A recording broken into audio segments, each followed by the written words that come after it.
हमारे ब्रह्मांड के जन्म को आज 13.5 अरब से भी ज्यादा साल हो चुके हैं और किसी भी सभ्यता के लिए खुद का विकास करने और दूसरी सभ्यता से मिलने के लिए इतना टाइम पर्याप्त होता है। ऊपर से इस ब्रह्मांड में 2 ट्रिलियन से भी ज्यादा गैलेक्सीज है, खरबों तारे हैं और न जाने कितने हैबिटेबल जोन हो गए, हैबिटेबल प्लैनेट्स हो गए। फिर भी दोस्तों आज तक हम किसी भी एलियन सभ्यता को नहीं ढूंढ पाए हैं, ना ही किसी एलियन सभ्यता ने हमसे आज तक हाथ मिलाया है। और ये बात बड़ी ही अजीब है। यूनिवर्स में खरबों हमसे भी ज्यादा विकसित सभ्यताएं होगी, फिर भी ऐसा आखिर कैसे हो सकता है? क्या एलियन हमें इग्नोर कर रहे हैं, या क्या ब्रह्मांड की विकसित सभ्यताएं समय के साथ नष्ट हो गई है, या क्या ब्रह्मांड का विस्तार इसके आड़े आता है, या फिर क्या हम ब्रह्मांड में अकेले हैं? दोस्तों यही सब सवाल एक महान वैज्ञानिक और Nobel prize winner Enrico Fermi के दिमाग में आए थे, जिसे फर्मी पैराडॉक्स भी कहा जाता है, जो हमें ये सोचने पर मजबूर करता है कि आखिर ब्रह्मांड के किसी एडवांस सिविलाइजेशन ने अब तक हम इंसानों से संपर्क क्यों नहीं किया। तो दोस्तों आज के इस वीडियो में हम यही जानेंगे कि ब्रह्मांड में ऐसी तो कौन सी बाधाएं हैं जो हमें एलियंस से मिलने नहीं दे रही। तो मैं हूँ हितेश गिरी गोसाई, आपका स्वागत है द नॉलेज में, और साइंटिफिक नॉलेज के लिए द नॉलेज को सब्सक्राइब करके बेल आइकन जरूर दबाएं। हमारा एलियंस के साथ मिलाप न हो पाने की एक वजह ये भी हो सकती है कि इस यूनिवर्स में हम पृथ्वी पर इत्तेफाक से हैं। कुछ वैज्ञानिकों का ये मानना है कि हमारी पृथ्वी स्पेशल है। उनका ये कहना है कि धरती पर जीवन होने की कई खास वजहें हैं। हमारा सूरज, उससे निकलने वाली पर्याप्त ऊर्जा, सूरज से धरती का ठीक अंतर, धरती पर कार्बन और पानी का पाया जाना, पृथ्वी पर महासागरों का होना, ओजोन की लेयर होना और यहाँ पर एटमॉस्फेयर होना, ऐसी दोस्तों करीब 1 लाख संभावनाएं हैं जिनकी वजह से पृथ्वी पर जीवन संभव हो पाया। विज्ञान के अनुसार अगर इनमें से एक भी संभावना कम होती तो धरती पर जीवन मौजूद ही नहीं होता। दोस्तों आज पृथ्वी पर करीब 87 लाख प्रजातियां हैं, जिनमें से कुछ ही प्रजातियां अधिक सोच पाती है, जिनमें डॉल्फिन, चिंपांजी और हम इंसान हैं। चिंपांजी और हमारा तो 98% डीएनए मिलता है। विज्ञान कहता है कि अरबों साल पहले हमारे पूर्वज चिंपांजी जैसे ही थे, लेकिन क्रमिक विकास ने 2% डीएनए में चेंज कर दिया और फिर हम प्लियोपिथिकल्स से एडवांस एस्थ्रिलोपिथेकल्स, होमो इरेक्टर्स, होमो सेपियंस और मॉडर्न होमो सेपियंस बन गए। और जिसके लगातार विकास के चलते हम बुद्धिजीवी इंसान इस धरती पर उभर कर आए हैं। यानी कि इन कुछ वैज्ञानिकों का माने तो इस धरती पर जीवन होना और पृथ्वी के इस पूरे जीवन चक्र में सिर्फ इंसान का इतना बुद्धिशाली होना एक संयोग ही है। इनका मानना है कि इस धरती पर जीवन इत्तेफाक से है और हमारी पृथ्वी के अलावा शायद ब्रह्मांड में कहीं और जीवन नहीं है। नंबर 2, सभ्यताओं के बीच की दूरी। दोस्तों ब्रह्मांड में हम अभी तक एलियन को क्यों नहीं मिल पाए, इस पर वैज्ञानिकों की माने जाने वाली दूसरी संभावना ये है कि पृथ्वी के अलावा ब्रह्मांड में अगर कहीं और जीवन होगा भी तो भी शायद हम उनसे कभी न मिल पाए। और इसमें सबसे बड़ा ऑब्स्टिकल है ब्रह्मांड की दूरी। ब्रह्मांड इतना बड़ा है कि यहाँ पर एक जगह से दूसरी जगह के बीच करोड़ों प्रकाश वर्ष का अंतर है। हो सकता है कि यूनिवर्स में विविध जगहों पर जीवन मौजूद हो, और ये भी हो सकता है कि ये एलियन हमसे भी ज्यादा विकसित हो। लेकिन ब्रह्मांड में कई एलियन सभ्यताएं टेक्नोलॉजिकली इतनी एडवांस होने के बाद भी दूसरी सभ्यताओं से संपर्क नहीं कर पाती, क्योंकि हो सकता है कि ये सारी सभ्यताएं एक दूसरे से बहुत ही दूर हो। और हो सकता है कि ब्रह्मांड में कोई भी सभ्यता इतनी विकसित नहीं है जो लाखों, करोड़ों या अरबों प्रकाश वर्ष दूर किसी और सभ्यता से संपर्क कर पाए, क्योंकि ब्रह्मांड में समय अविरत है और किसी भी सभ्यता का अपना एक जीवन काल होता है, और किसी सभ्यता के पास शायद इतना जीवन ही ना हो कि वो अरबों प्रकाश वर्ष दूर किसी और सभ्यता से जाकर मिल पाए।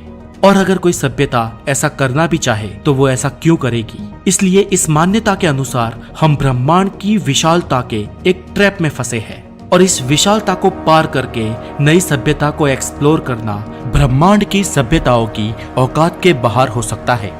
यानी कि ब्रह्मांड में इतनी दूरी तय करके किसी और सभ्यता तक पहुंचना ऑलमोस्ट नामुमकिन है। Number 3, the great filter theory. दोस्तों ब्रह्मांड की हर सभ्यता स्टेप बाय स्टेप विकास का एक पैमाना तय करती है, और विकास के एक पड़ाव पर पहुंचने के बाद, यानी कि विकास के एक लेवल के पार जाने के बाद, हर सभ्यता अपने आंतरिक कलेश के कारण या कोई नैसर्गिक आपदा के कारण नष्ट हो जाती है। इस संभावना के ऊपर कई वैज्ञानिकों ने एक सिद्धांत भी बनाया है जिसे कहते हैं द ग्रेट फिल्टर थियरी।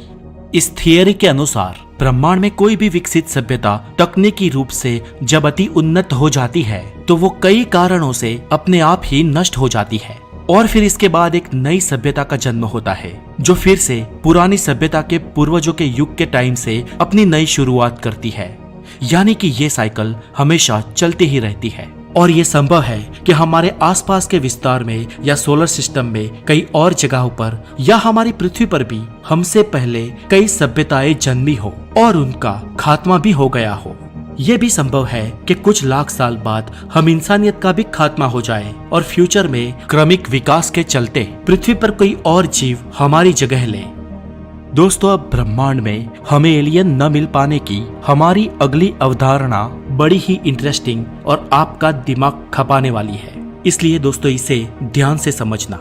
एक वैज्ञानिक थे J.J.C. स्मार्ट यानी कि जॉन जेमिसन कार्सवेल स्मार्ट, और इनके सिद्धांत के अनुसार ब्रह्मांड में अगर विकसित सभ्यताएं होगी भी तो वो इस 3 आयामी ब्रह्मांड से बाहर चली गई होगी।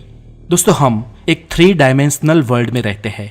हमारा 3 डायमेंशनल भौतिक ब्रह्मांड करीब 13.8 अरब साल पुराना है और ब्रह्मांड में गैलेक्सीज का निर्माण भी अरबों साल पहले शुरू हो गया था। इसलिए अरबों साल इनफ होते हैं ब्रह्मांड की किसी सभ्यता के लिए विकास की हदें पार करने के लिए। और जॉन स्मार्ट ये मानते हैं कि ब्रह्मांड में बहुत ही विकसित सभ्यताएं शायद भूतकाल में रही होगी और वो इतनी विकसित हो चुकी होगी कि वो ब्रह्मांड से बाहर चली गई। ये बात थोड़ी अजीब है ना दोस्तों, लेकिन चिंता ना करें, मैं आपको समझाता हूँ। जॉन स्मार्ट ये कहना चाहते हैं कि ये सभ्यताएं हमारे 3 डायमेंशनल वर्ल्ड के ही बाहर जा चुकी होगी, यानी कि किसी और डायमेंशन में।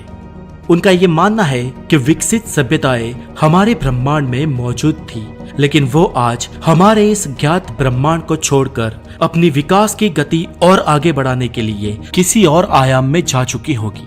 दोस्तों, मैं आपको बता दूं कि ये ब्रह्मांड बड़े लेवल पर और सूक्ष्म लेवल पर भी इनफाइनाइट है और जॉन का कहना है कि हो सकता है कि इन सभ्यताओं ने शायद अपने आप को सूक्ष्म लेवल पर इतना छोटा कर दिया कि वो कई और आयामों में चली गई, जहां पर वो अपने विकास के पैमाने को बहुत ही कम घनत्व और ऊर्जा से भी आगे बढ़ा सके।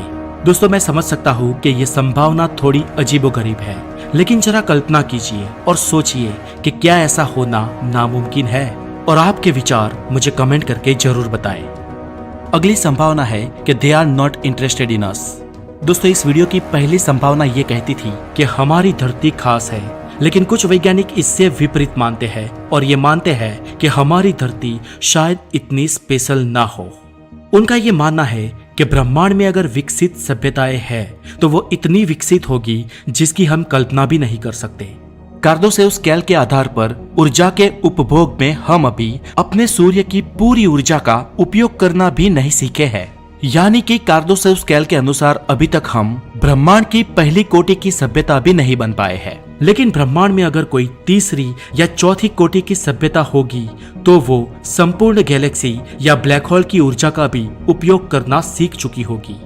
और ऐसी सभ्यताएं इतनी विकसित होती है, उनकी विचार क्षमता इतनी तेज होती है और वो इतने एडवांस होते हैं कि जिनके आगे हम पृथ्वीवासी बस कीड़े मकोड़ों की तरह ही है। और शायद ऐसी विकसित किसी सभ्यता की नजर हम पर पड़ी भी हो, लेकिन हम शायद उनके लिए खास ना हो, हमारी धरती उनके लिए खास ना हो, जैसे हम इंसानों के लिए कीड़े मकोड़े और सूक्ष्म जीव इतने खास नहीं है। ऐसी सभ्यताएं इतनी विकसित होगी कि वो अपने सारे काम रोबोट से करवा सकती होगी। वो विचारों में भी हमसे ज्यादा एडवांस और राग द्वेष, धर्म, जाति या आंतरिक युद्ध और कलेश से भी परे हो। और ऐसी सभ्यताएं अगर ब्रह्मांड में है तो उनके लिए पृथ्वी पर कुछ भी नहीं है। In short, they are not interested in us. और हो सकता है कि इसी कारण उन्होंने आज तक हमसे संपर्क न बनाया हो। अब दोस्तों, एलियन ने हमें और हमने एलियन को न खोजे जाने की एक और वजह वैज्ञानिक ये भी बताते हैं कि शायद हम मैट्रिक्स में जी रहे हैं, यानी कि हमारा ये ब्रह्मांड रियल है ही नहीं। दोस्तों मैं जानता हूँ कि आप में से कई लोग, हमारे कई सब्सक्राइबर इस विषय के बारे में जानते हैं और इस संभावना को ज्यादातर ना सही लेकिन कुछ वैज्ञानिक निश्चित रूप से मानते हैं और उनका ये मानना है कि हम जिस संसार में रह रहे हैं वो रियल नहीं है लेकिन एक धोखा है। कुछ वैज्ञानिक ये मानते हैं कि हम पर एक्सेलेंट विकसित सभ्यता ने बनाई किसी सिमुलेशन दुनिया में रह रहे हैं। जैसे दोस्तों हमारे मोबाइल में सब कुछ रियल वर्ल्ड की तरह हम देख सकते हैं, उसे रिकॉर्ड भी कर सकते हैं, हम काल्पनिक वीडियो गेम्स भी बना सकते हैं, वहाँ के कुछ कैरेक्टर्स को हम कंट्रोल भी कर सकते हैं और कुछ को ऐसे प्रोग्राम भी कर सकते हैं कि वो अपने आप कुछ भी कर सके। गेम में उन कैरेक्टर्स के लिए तो उनकी वो दुनिया रियल हो सकती है लेकिन उन कैरेक्टर्स को ये नहीं पता कि हमारे लिए वो एक सिमुलेशन है और वो दुनिया हमने बनाई एक मायाजाल, एक धोखा है। सिमुलेशन सिद्धांत में मानने वाले वैज्ञानिक ये मानते हैं कि शायद हमारा ये ब्रह्मांड, हमारी ये सभ्यता किसी महान शक्ति की प्रोग्रामिंग है और शायद उनके प्रोग्राम में ये है ही नहीं कि हम किसी और सभ्यता से मिल सके और हो सकता है कि हमें उन्होंने किसी काम के लिए या फिर अपने मनोरंजन के लिए बनाया हो। इन शॉर्ट अगर कहे तो ये संसार एक माया है। हालांकि दोस्तों इस सिद्धांत को मानने वाले वैज्ञानिक बहुत ही कम है लेकिन बस ये एक सोच है और ये भी हमसे एलियन ना मिल पाने की एक वजह हो सकती है। Different form of aliens. दोस्तों अब तक हमें ब्रह्मांड में एलियन की मौजूदगी के कोई सबूत नहीं मिले हैं। इसका कारण ये भी हो सकता है कि शायद हम एलियंस को समझ ही ना पाए हो सकता है कि वो किसी और रूप में, किसी और फॉर्म में हो। हम ब्रह्मांड में एलियंस के लिए रेडियो सिग्नल्स भेजते हैं पर शायद वो रेडियो सिग्नल्स का उपयोग ही ना करते हो सकता है कि उन्होंने किसी डिफरेंट माध्यम से यानी कि ग्रेविटेशनल वेव्स या न्यूट्रिनो के द्वारा या किसी ऐसी चीज के द्वारा हम तक संदेश भेजे हो जिसे हम डिकोड ही ना कर पाए हो। या ये भी हो सकता है कि एलियन हमारे आसपास ही मौजूद हो लेकिन शायद हम उन्हें समझ ना पाए हो। दोस्तों ये सब सोचने वाली बात है और बिल्कुल दोस्तों मैं ये चाहता हूँ कि आप इस दुनिया के संपादित किए विचारों के अलावा भी अपने और इस यूनिवर्स के अस्तित्व के ऊपर डीपली कुछ सोचें और सोचकर हमें बताएं कि आपको इन सब में से हमें एलियन न मिल पाने की कौन सी संभावना सही लगती है। तो दोस्तों मैं हूँ हितेश गिरी गोसाई, आप है द नॉलेज के साथ और ऐसे ही हेल्दी नॉलेज के लिए द नॉलेज को जरूर सब्सक्राइब करें। तब बहुत सारा ध्यान रखें। Have a good day, take care.